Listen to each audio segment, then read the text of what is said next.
Have you ever heard of a dance? A chilling and horrific dance that didn't cease for days on end? Not a joyous party, not a vibrant festival, but a terrifying, relentless dance marathon. Feels like a terrifying chapter ripped from a gothic horror novel, doesn't it? But reality, my dear friends, often has a knack for being scarier than the darkest nightmares. Allow me to lead you back to a bleak era, the year 1518, to the shadowed streets of Strasbourg, in what we now call France. Here, in this city, something uncontrollable, unstoppable, and truly horrifying unfurled.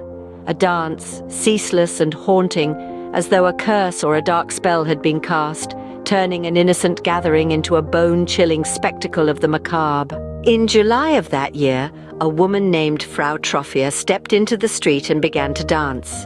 Nothing unusual about that, you might think, but Troffea didn't stop. She kept dancing hour after chilling hour, day after terrifying day.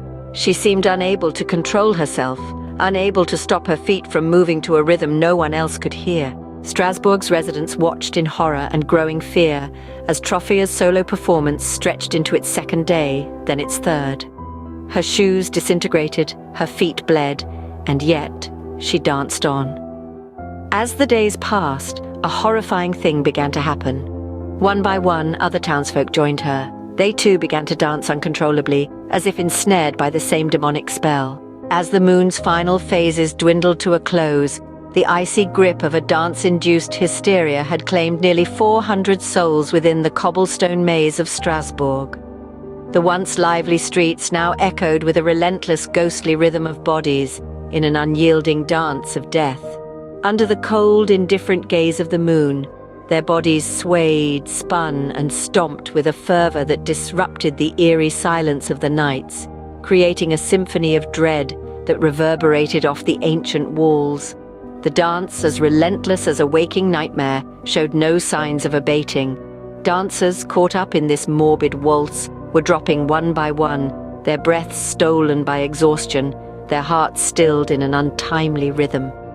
This grim spectacle of mortality, of weary bodies succumbing to their own zealous exertions, was the terrifying reality that haunted the city, turning the dance into a most horrifying spectacle of life, death, and the ceaseless dance in between.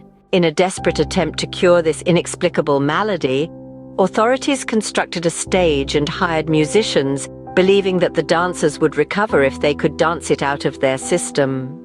Tragically, this only seemed to exacerbate the situation, the music stoking the dancers into a greater frenzy. Finally, after several agonizing weeks, the dancing began to subside.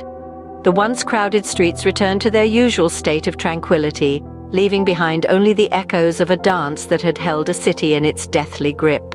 The dancing plague of 1518 remains one of the most terrifying and unexplained events in history. Theories about its cause range from mass hysteria to a form of ergot poisoning, which can cause hallucinations and convulsions. But the truth remains buried in the shadows. The impact of this event on the people and the city was profound. It left a scar on their psyche, a haunting memory of the time when the dance took control and life as they knew it was forever changed. It serves as a chilling reminder of the power of the mind, the fragility of our control over our bodies, and the thin line that separates normalcy from madness. And so, the next time you find yourself tapping your foot to a catchy tune, remember the citizens of Strasbourg in 1518 and the dance they could not stop, a dance that brought them face to face with their darkest fears.